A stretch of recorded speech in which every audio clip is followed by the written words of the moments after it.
I know that it's a difficult thing for some people who grew up certain ways to make changes.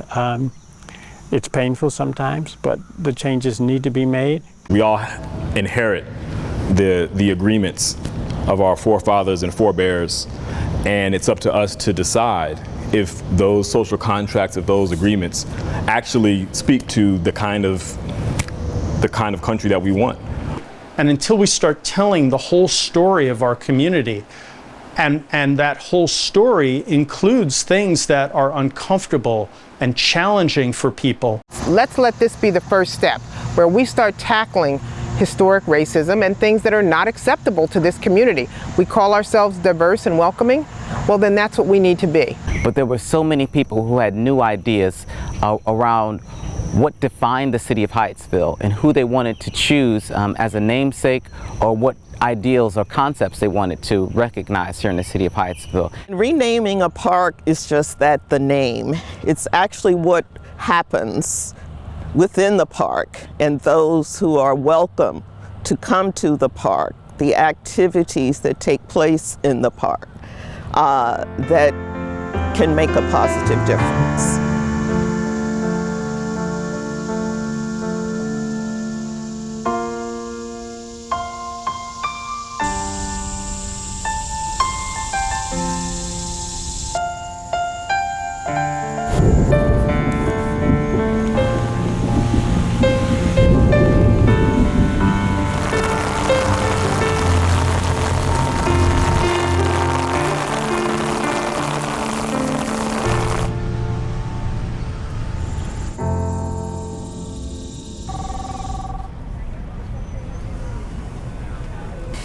My name is Tracy Douglas. I'm the city administrator for Hyattsville. Well, welcome to college, welcome to Hyattsville. I just want to thank you all so much for being here and for what you're doing.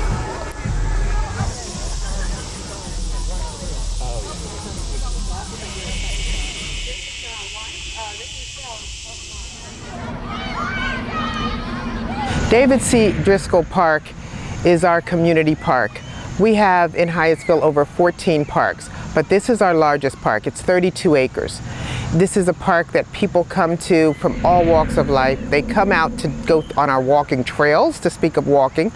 There are sporting events. Any given weekend you could come out and find people playing soccer and tennis and basketball. I think a park should bring life. I think a park, when I look at a park and I see all the beautiful greenery, and I see the kids playing, and I see families walking dogs, I think a park should feel like life. I think it should feel like energy. And then we do a lot of our marquee events right here. We have our summer jams, which are a lot of fun. We have National Night Out. We have all kinds of children's programming. We even have a swimming pool right here. So this park brings all kinds of community members together. When I first arrived here just under 9 years ago, there were rumblings about this park and the name, Magruder Park. And there were concerns because the covenant excluded minorities from participating in this park. And in fact, the covenant actually said, or the deed actually said, for the white inhabitants of the city of Hyattsville only. Oh, are you aware that the park has this racially restrictive covenant? And I looked into it, and you know, certainly it was still there.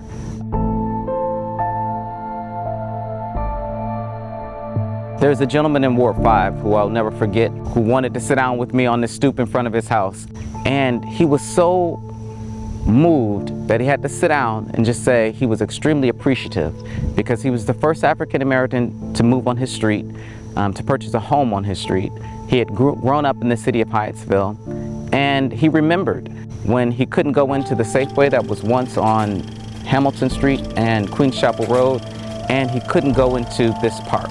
And he said, you know, Joseph, I watched the debate, and some people say that restrictive covenant wasn't enforced. He said, but it was. He said, I remember myself and other young kids in the neighborhood, we knew that we could not go into that park, especially during certain hours. You know, I was born in 1951, so I lived through the Civil Rights Movement and in Baltimore, and there were so many places that we could not go when we lived in Baltimore. And I recall going to downtown Baltimore, and there were only a couple of stores that we were allowed to go in. And I never understood that as a child, but as I continued to grow, I understood what racism actually was and why we were not allowed in those stores. So it doesn't surprise me at all that there were covenants on everything in Hyattsville, because it wasn't a town for people of color. I know what that felt like personally, because as a child I was excluded from parks and from friends' homes. Being born in the 60s made a difference, and I knew where I was welcomed and where I wasn't. So for me it was a passion, but more importantly for the council and for the council members who heard it, they came to us and said, let's get a process, let's figure out a name where everyone will feel welcomed. Necessary actions to advise the council on options to change the name of William Pinkney Magruder Park.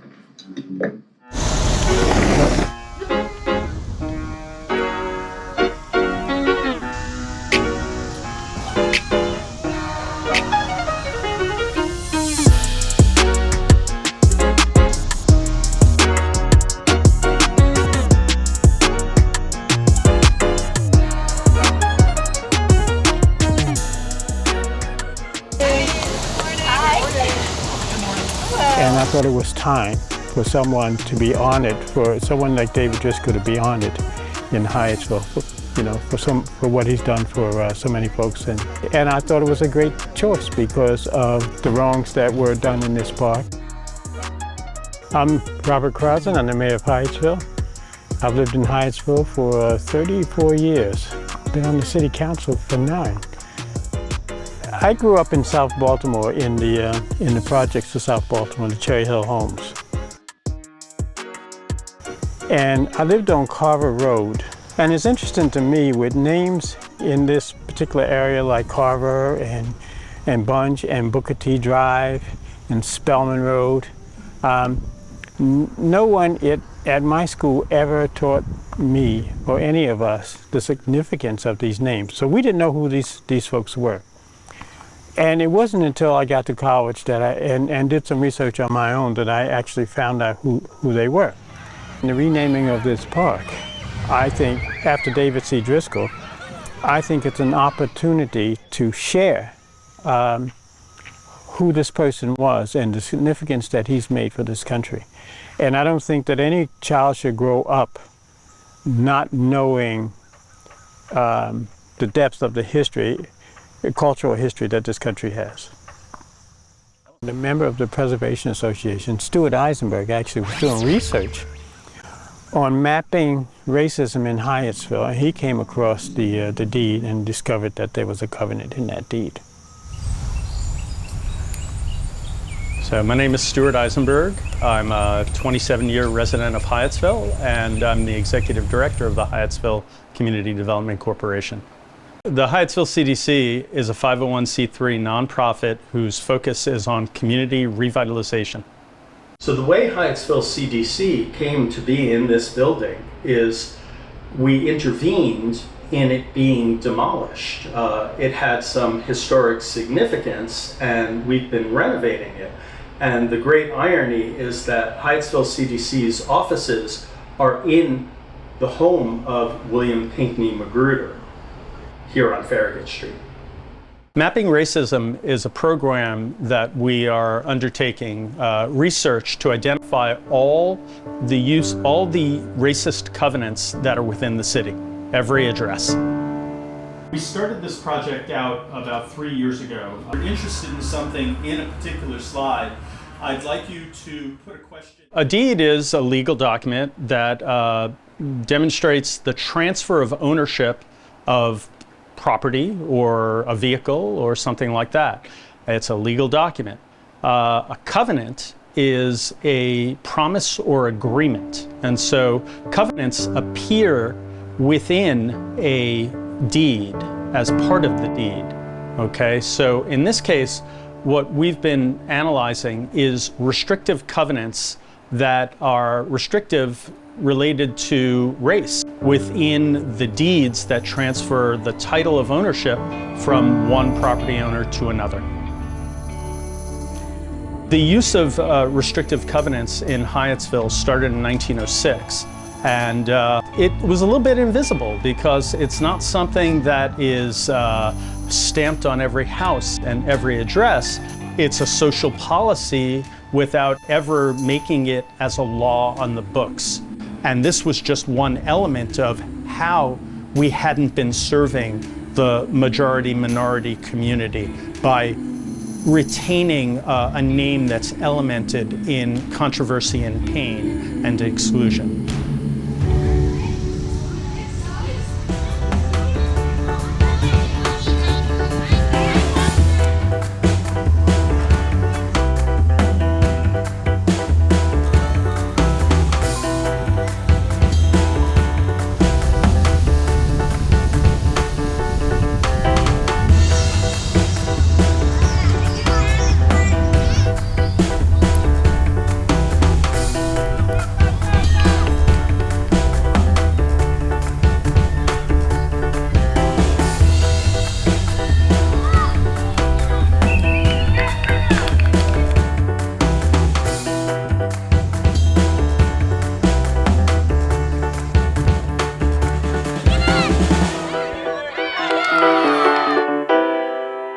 I think that we need to reconcile the past of our town in general, and I think this is an opportunity for us to do that by changing the name. My name is Cameron Van Patterson. I am a scholar, an activist, and an educator. I serve as the Director of Programming at the Judge Alexander Williams Jr. Center for Education, Justice, and Ethics, and I teach within the Department of African American Studies here at the University of Maryland, College Park. I think it's important that we understand that racism is about power. It's not only about personal prejudice or bias, or what we call implicit bias, right? Although those things can play a role. It's fundamentally about structures and systems that prevent opportunity, that hold people back or oppress people. But many scholars, James Baldwin, Maya Angelou, William Faulkner, have talked about how we carry history within us, how history is the present. And so as much as we might want to revise and rewrite history, only when we come to terms with it can we then begin to chart a path forward that actually allows us to achieve our ideals.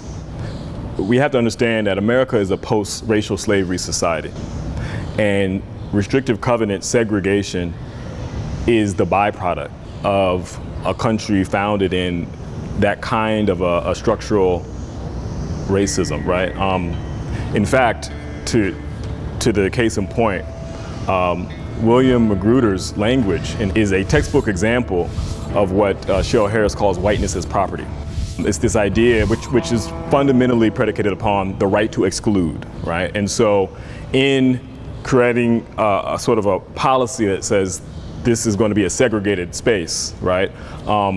He is translating the ethos of Jim Crow, of anti-Black structural racism into the public sphere, into the public space actually. And so part of the project that we're undergoing in the country is a reimagining of the built environment. But we have to first acknowledge the truth, understand and comprehend critically our history in a truthful way. We have to then make amends for what's been done and correct it. In many ways, he's a representative figure. He's a very emblematic figure. And for me personally as a father, I think it's probably long overdue that we lift up and elevate the names of people like David C. Driskell. I look forward to being able to bring my son and my daughter to David C. Driskell Community Park and for them to have some sense of what David C. Driskell stood for and represents, and what this space, by extension, represents. So again, I'm encouraged by this step forward, especially in a moment where we are grappling with so many contentious issues that are difficult to overcome. I think this is one way in which we can begin to set a new path forward that's inclusive and that acknowledges the land upon which we stand in terms of recognizing indigenous communities, and also the legacy, the labor, and the lives of African Americans who are central to not only the Americas but to Western modernity, to the very foundations of this country.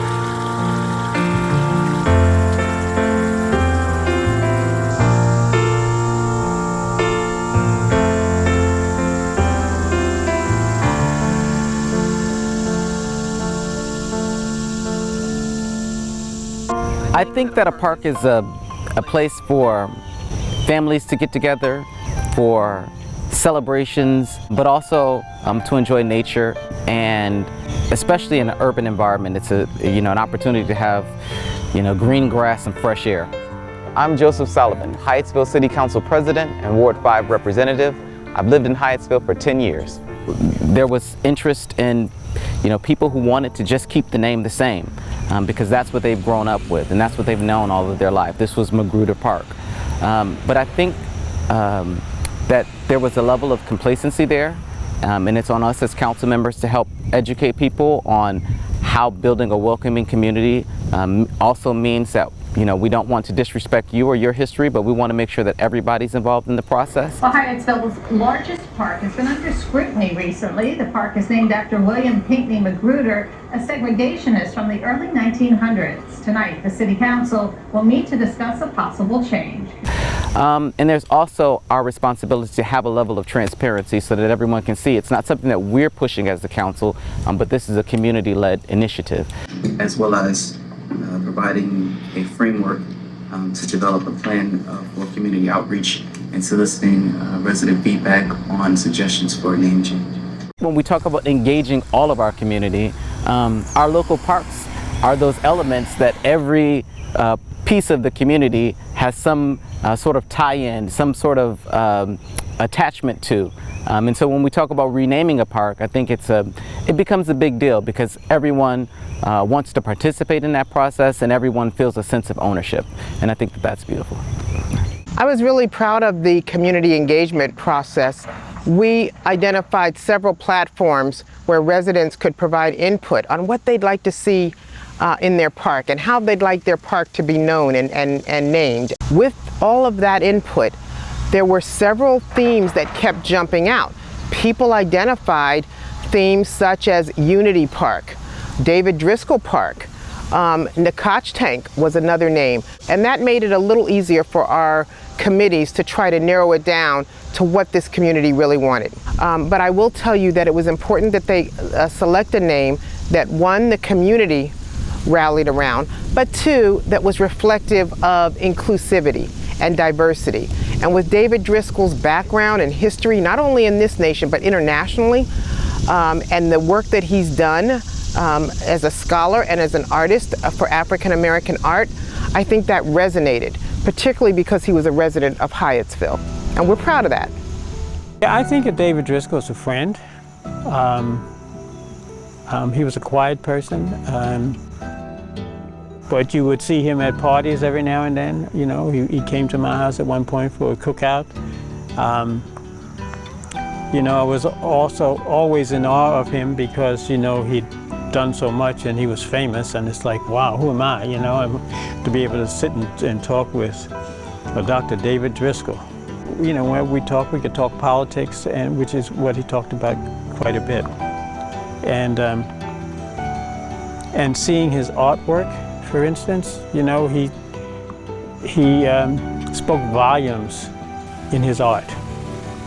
And the things that he actually communicated to people through art was his love for plants and the outdoors, and I'm sure he would absolutely love this park. But the other more important thing was the politics that he expressed in his art. Okay, the feeling of the research, because he was also a historian, so the research that he was doing on the slave trade and things like that that was reflected in his artwork, and I thought that was extremely important and definitely important to me. I absolutely miss David. I mean, I miss having those conversations with him. There's so much more I wanted to say to him.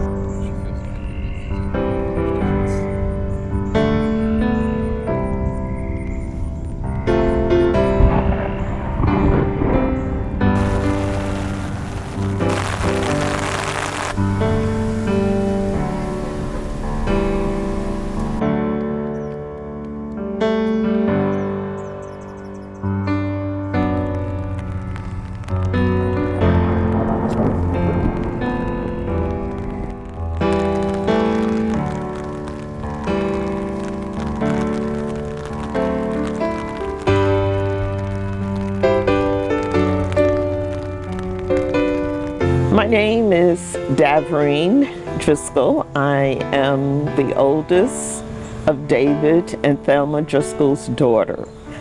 My family, including my sister Daphne, have been living in Hyattsville, I'd say, for close to 45 years now.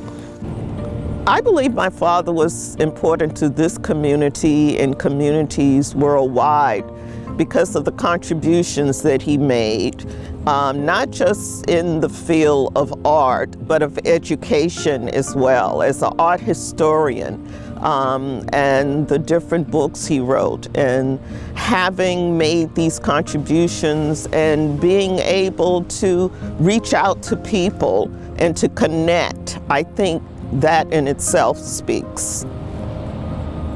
I believe my father would be pleased to know that this park in our community, which we have invested more than 44 years of living here, is being renamed. And he would see it also as an opportunity to be able to share his gift as an artist.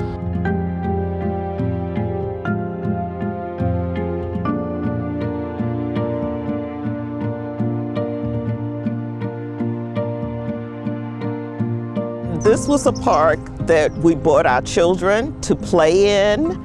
This is a park where we actually had picnics. This is a park when they built the swimming pool that we actually came to visit. Yes, so there have been fun memories. I just really think that it has to be more than just the renaming of a park. I think there has to be some action and activities that also embrace what it means to have a community park renamed in the honor of an African-American man.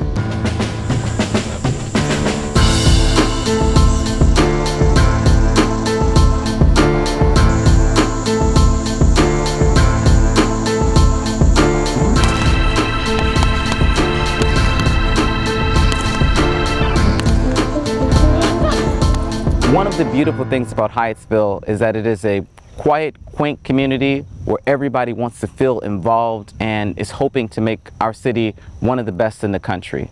Living in Hyattsville is this embrace of difference and diversity. Coming here where there are mixed race families, and they move here because they feel welcome, because this is a community that embraces difference. You're just part of a bigger tapestry of community.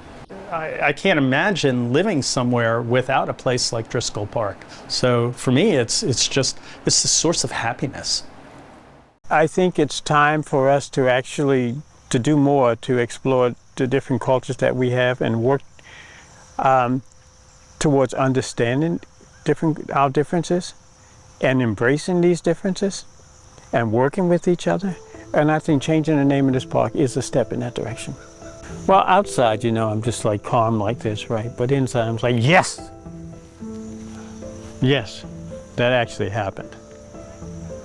And I'm proud that it happened. When you recognize someone like David C. Driskell, who understood the importance of centering Blackness, of looking at the visual culture that came out of the African American experience and the African experience globally, it really speaks to an understanding of narrative and the fact that we're telling ourselves a story about who we are. And that story informs our present, and it also sets the tone for what is possible in the future. And I think that's what David C. Driskell Community Park will do moving forward.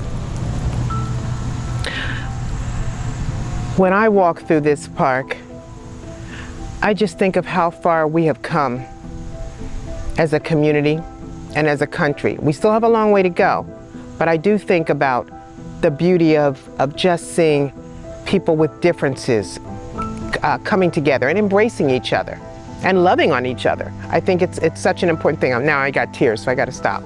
But if each one of us does what we can do to embrace each other, to learn about each other, to educate ourselves about differences, it will make a vast, vast difference in how we see each other and how we as a community can work together and come together. And so I think that's so important, and it's something that is extremely important to me and for my children, and I think it's important for everyone that lives in this community. And I think the people that live in this community are very proud of this, are very proud of this park, very proud of the effort that we made to change the name of this park to something that they wanted to see, that they were involved in. David C. Driskell Park, it's a great place to be, and it's warming. It warms my heart to be here. For years to come, people will be able to come here, they will be able to look at the beauty, look at the different landmarks, and perhaps wonder what type of person was David Driskell? Who was this person, this African-American man that this community so wanted to rename a park about? And hopefully once they read and research, it may inspire someone to think, well, perhaps I too can do something that can make a positive contribution to not just the community in which I live, but society as a whole. So that's what I hope his legacy in regards to this park will be able to do.